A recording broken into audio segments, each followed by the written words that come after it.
Hi, my name's Jericho. This is my wife Denise. Hello, everybody. Today she is going to be making her famous Famous. meatloaf, so I'm going to turn the floor over to her. Well, hi there, everybody. Today we are going to make a real classic, simple meatloaf with a couple of little twists to make it a little bit more exciting, a little bit fresher. I'm going to show you the ingredients that you're going to need to make this meatloaf. You're going to start off with a pound of ground beef. I like an 85-15 because a little bit of fat in there is always good.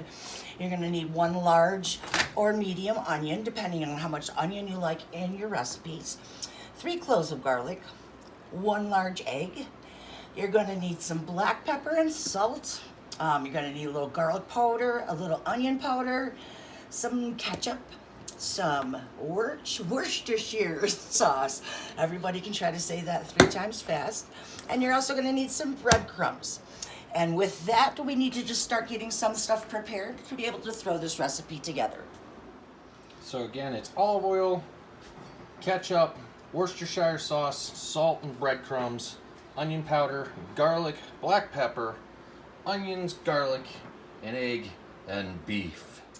So we're getting ready to cut up the onion and the garlic, and I was shown this neat little trick for chopping up onions that was shown to me by a very dear friend of mine.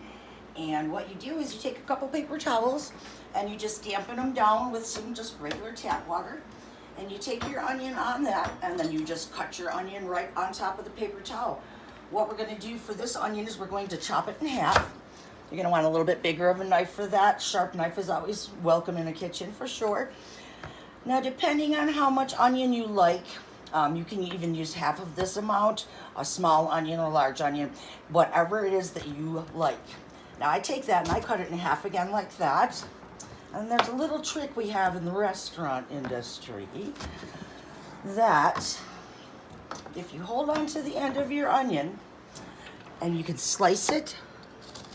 Now, I'm not a professional, but I'll try to go slower so they can see what I'm doing. I'm trying to slice it almost all the way up to the root in little slices, the slices of onion that you would like to have in your meatloaf. And these little ends, usually you just cut off and take care of those later because they don't go in with the groove there. And then you just take it and you hold on to it, curve your fingers in anytime that you're cutting near your fingers, and you chop yourself some beautiful already minced onion. Really neat trick. Saves a lot of time, a lot of headache, and this paper towel certainly does the same. Now what I'm going to do is I'm going to chop up the other half of that onion. I know my husband doesn't really care for a whole lot of onion, so that's all the onion that we're going to put into this recipe for us. But once again, we'll show you real slow. Just take your knife, hold your fingers in or around the root ball there. Cut as close as you can to it.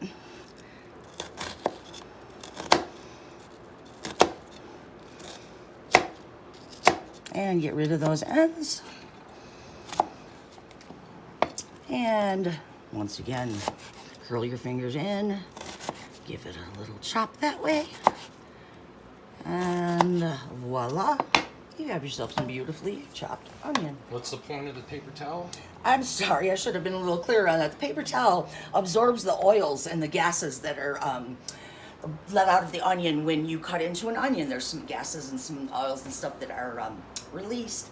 That's what makes you cry when you cut into an onion, and the paper towel grabs those before they have a chance to get into the air and get into your eyes and nose. So this, as you can see, not a tear here, and it's not the glasses. All right, so then we're just gonna put that aside for a minute.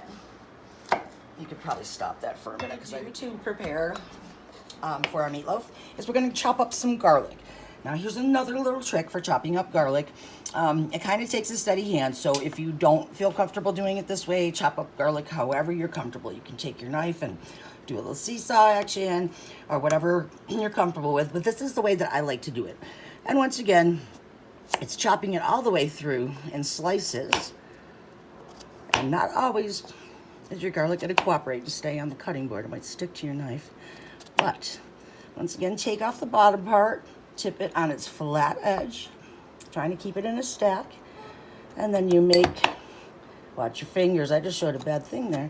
And then you make whatever size pieces once again. And then you just slice, or chop, I should say, and chop, and chop, and curl your fingers in. And then you have your garlic all nice and pretty evenly and uniformly chopped up for you. All right, so we've got the garlic minced or chopped, or however you happen to like it. We're gonna turn your burner on to, a little above medium, but you don't really want to go medium high. You're just going to want to get it enough to be able to saute your onions and your garlic. And to the pan, I've already added 1 tablespoon of butter, and then I'm just going to add another tablespoon of olive oil here. And that's about good on that. And then as soon as that's melted up, we will throw in the onions and the garlic. Okay. All right, that's all melted up. It doesn't have to be warm or sizzling or anything to add these things to it. You just want to make sure that the butter's melted so it's evenly distributed over them when you throw them in there. The one thing you do want to do a little bit is cook your onions a little bit longer. And sometimes you're going to find that, and everybody's going to kill me for doing this against a Teflon pan, but there we go. You want to cook these a little bit longer because it just takes a little bit longer to get them that translucent that you want them at. And we do this just to soften up these particular things so that they're not raw going into your meatloaf, because anytime you add a raw product into something that's just going to be baked and it's not going to touch any fire, you're going to want to give it a little cook and loosen up the flavors in it and make it a little softer so that you're not eating your food and crunching into a piece of onion or something like that that's not very appealing to your palate at the time. All right, as you can see, the onions have gotten a little bit translucent, and what that means is clearer, just opaque, a little opaque looking. And when they're about like that, we're going to go ahead and we're going to add in the garlic now. And then what that took was probably about 3 or 4 minutes on the onion ahead of the garlic. So not a real long time, but just a little bit ahead of it because it cooks a little bit longer to cook it. And we're putting in those 3 cloves of garlic that we chopped up earlier. We're just going to let that cook a little bit too, and the garlic will do the same thing. It'll get a little bit more opaque looking. It gives it a chance once again to break down some of the oils in it and distribute it throughout your meatloaf better when it's cooked this way first. All right, so we're going to turn off the burner on that, and that's how you want it to look. You can see that the garlic is starting to just brown up a little bit. You don't want it any more than that, but you can just smell that the flavors and the aromas are mixing together really well. And what we're going to do with that is we're just going to set it aside for now, and then we're going to start getting busy on making the actual meatloaf mixture. All right, at this point you're going to want to preheat your oven to 350 degrees. Make sure that your rack in the oven is on its middle or lower level. You don't want to use the very bottom one, but you want to make sure that's right in the middle of your oven. And while that is preheating, go ahead and get your ground beef into your bowl. I've got a medium to large bowl here. If you're doing a double batch, obviously you're going to want a bigger bowl. So we're going to put that in here. I got this from my local meat store, but you can get your meat wherever you get the best quality meat for your meal. And rinse off that meat. I tend to use my hands a lot when I'm cooking, so it's important to rinse off your hand and wash your hands every so often while you're cooking. Okay, so now the next thing we're going to add into this is your egg. And this I add in next because just in case I get some eggshell in there, I can see it on top of my meat before it gets any farther than that. So, and next we're going to just add some breadcrumbs. I use the Italian style breadcrumbs. It's got some nice Italian seasonings in it. It just seemed to like the way it flavors my meatloaf. And I'm adding about a cup of that. I really usually don't use measurements. I kind of just go by eye. but I have a good idea from years and years of cooking of what I'm putting in there. And then we're gonna put in about a 1/4 teaspoon. There it is. I was gonna say that one was too large. We're gonna do a 1/4 teaspoon of pepper, garlic powder, and onion powder. And now if you wanna omit doing this part of it, you're gonna wanna add a 1/2 teaspoon of this and this to make up for the fact that you are not doing the fresh in that. So we're just gonna put a little pepper in there. And I just wanted to fall off, so we're just gonna use it that way. A little garlic powder.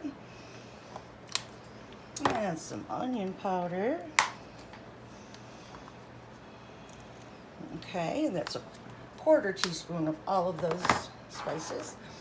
And then it's just a pinch of salt, so I really literally am just gonna throw some in my hand and kind of go like that. So probably it would have ended up being the same, but somehow that makes it more fun. All right, with the Worcestershire sauce, we're going to add 1 tablespoon of that. And I don't know if everybody uses this or not. I know this is something that my mom taught me when she would make her meatloaf. And I always make it a little heavy. That's kind of how I roll here. And then we're going to do some ketchup. We're going to do about 2 tablespoons of some ketchup.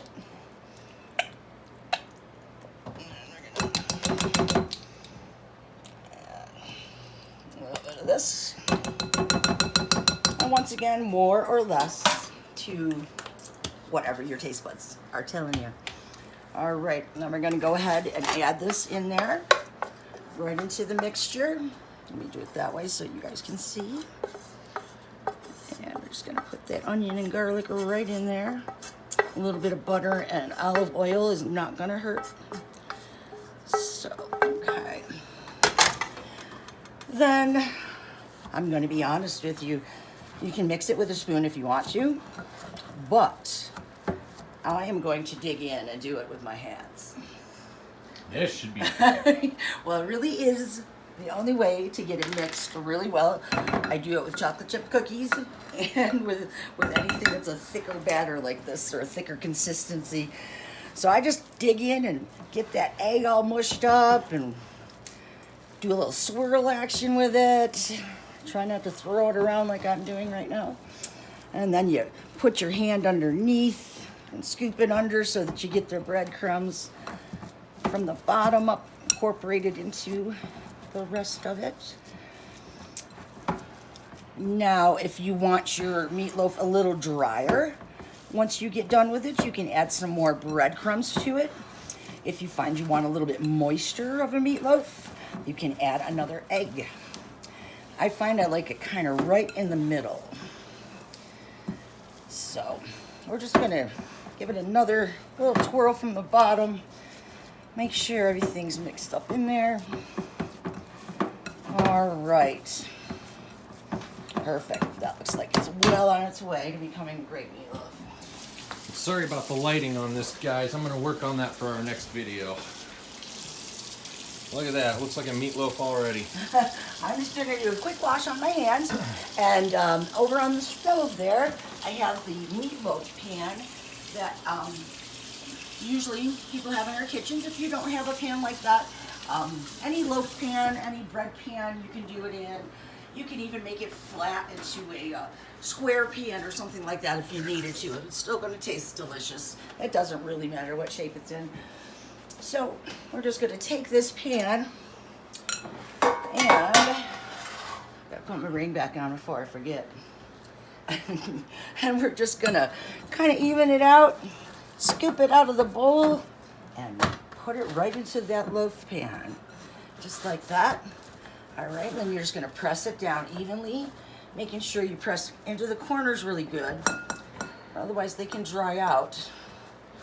And sometimes the topping, which the glaze, which I'll show you how to make here in just a second, can seep all down in those corners and just not be on top of the meatloaf like you would like it to be. One last pat for love. Oh yes, always put love into your cooking. That's a very necessary ingredient. And you'd be surprised when you think about your food and love what you're doing and love every ingredient, how much better your dishes taste. So that's it for the main meatloaf, and we're going to move on to the glaze. Now we're going to get. Now start. All right, now we're going to make the glaze for on top of the meatloaf. You only need 3 simple ingredients: ketchup, a red wine vinegar, or you can use apple cider vinegar if you don't have that, and some good old brown sugar. Some people say want to add salt and pepper to it, a little more garlic powder, a little more onion powder. I don't think it's necessary. I think we have enough of that inside of our meatloaf. So we're just going to let the simple ingredients of the glaze do the talking for us. I have a 2/3 measuring cup, and I'm going to measure out the ketchup. You can make less if you'd like to. I always tend to make more because I like a lot of glaze. But if you find it's too much after you've got it going and in your bowl, you don't have to put it all on. For sure. And I'm going to need a whisk. I've got a book drawer down there. Please, Jared. All right, thank you. You got it. All right, so we put in the ketchup, and then we have our tablespoon. And we are going to do 3 tablespoons of brown sugar. I guess I sealed that up pretty good last time. You probably did it, Jared. And just pack it in there. Just put some brown sugar in there. And once again, if you think it's over excessive, but the brown sugar is what makes it caramelize on top. That's really the fun part of cutting into a meatloaf, just cutting through that beautiful glaze. And then we're going to put in 1 tablespoon of whichever vinegar, red wine vinegar, or the apple cider vinegar. All right, just gonna put that right in there. And then we're just going to whisk all that together. No, I won't use my hands on this one. I think that would be a little messy. So we're just going to get that all whipped up. You don't want to do it for a little bit, just to let the sugar kind of melt in there a little bit. Always wanting to blend the ingredients really well. That should do it. And you can either spoon over, you can use your tablespoon, get kitchen spoon, whatever kind of spoon you want. Me, I'm always looking for the shortcuts. So I start off by simply just pouring it right over the top like that. Doesn't that look good? That does look good. All right. And because there's enough on there, I'm not going to scrape the bowl. Usually I'm not that wasteful. But then I'll just take my whisk and just kind of nudge it around a little bit. Make sure everybody's got a little on it. A little here, make sure the corners. Everybody's got to give it a little shake to even it out. And then we're going to be placing it into a heated 350-degree oven. Okay, just put that right in the middle there. And now we're going to need to bake that for 45 to 50 minutes, or until the glaze on top is how you'd like it to be. It's an internal temperature of 160 degrees on a meat thermometer. And a little trick too, if you'd like your glaze to be a little more caramelized at the end, just pop the broiler on for just a couple seconds, put it under there, and it'll glaze it right up. Okay, so it has been about 45 minutes, and I'm gonna go ahead and check mine because I know that my oven can run a little bit hot. So we're gonna pull this beauty on out, and look at that. Now that, don't mind my dirty oven, but that looks beautiful. So I'm gonna go ahead and take that on out. We'll get a better look at it up here. And that's what you want it to look like. All kind of brown and caramelizing around the edge. This is actually caramelizing a bit too, as you can see the bubbles coming through it. And that to me looks pretty good for our liking.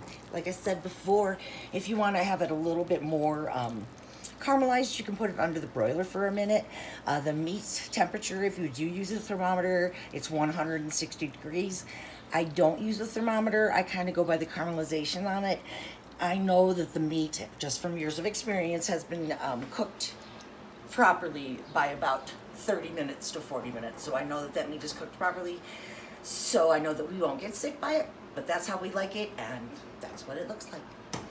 Can we cut a slice, or do you have to let it rest? Well, I'd like to let it rest for a minute. Everything should rest for a little bit, just so that it just doesn't go on the plate. If I do that, I'd hate to have it come out that way. So we like to let it rest for about 10 minutes, and then we'll take a slice out of it and see how it comes out.